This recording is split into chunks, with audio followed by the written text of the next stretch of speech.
Nell'ambito del progetto Top Value è stata condotta un'indagine demoscopica al fine di valutare tra i consumatori la propensione all'acquisto e la disponibilità a pagare di più per i prodotti di montagna. Si è voluto mettere a disposizione del produttore e delle imprese agroalimentari uno strumento orientativo per ponderare l'opportunità di intraprendere una produzione di qualità e aderire all'indicazione facoltativa prodotto di montagna. Con questa analisi si è cercato di analizzare le scelte del potenziale acquirente per orientare le strategie produttive dell'impresa agroalimentare e aiutare il produttore indeciso nella decisione di adottare o meno tale identificazione di qualità.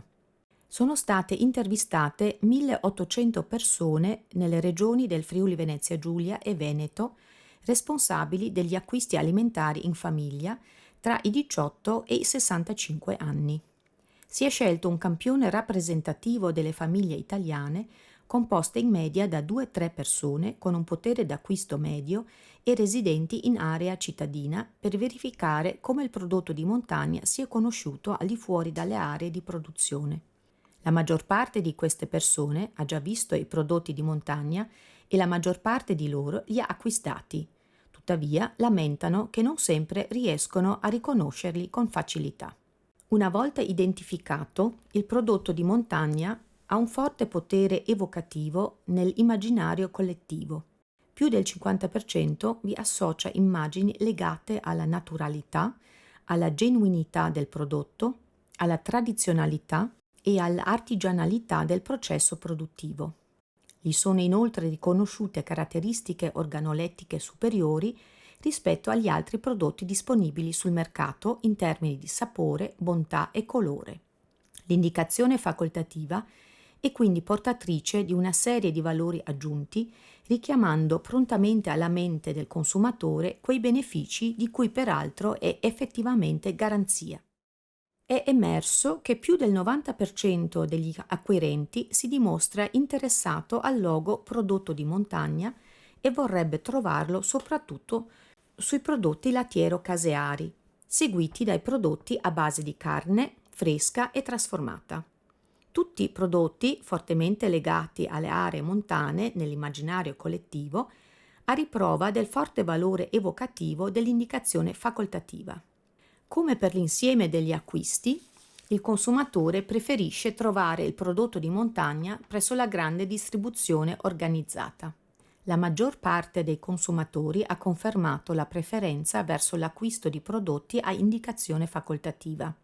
Circa il 50% dei consumatori ha confermato la disponibilità a pagare un prezzo maggiorato del 10% per l'acquisto di queste produzioni. L'indagine ha voluto analizzare anche le scelte di chi non lo intende acquistare. Emerge che il prezzo è il deterrente più forte, seguito dall'incapacità di distinguere in modo chiaro il prodotto di montagna da altri prodotti di qualità a marchio disponibili sul mercato. L'indagine condotta permette a questo punto di individuare alcuni suggerimenti e raccomandazioni per il produttore che intende aderire all'indicazione facoltativa, ed in particolare il prodotto di montagna deve essere riconoscibile sullo scaffale attraverso la posizione del logo sul prodotto in forma ben visibile, affinché evochi facilmente i valori di cui è portatore e stimoli all'acquisto. Deve essere disponibile anche presso la grande distribuzione. A tal fine è opportuno avviare percorsi di accreditamento dell'indicazione facoltativa presso la GDO, facendo leva proprio sul valore emozionale che il prodotto di montagna riesce a evocare e che può garantire un vantaggio competitivo in termini di attrattività per il consumatore. Deve essere promosso attraverso campagne di sensibilizzazione del consumatore ed eventi mirati che prevedano la possibilità di effettuare assaggi e testare direttamente tali prodotti a marchio.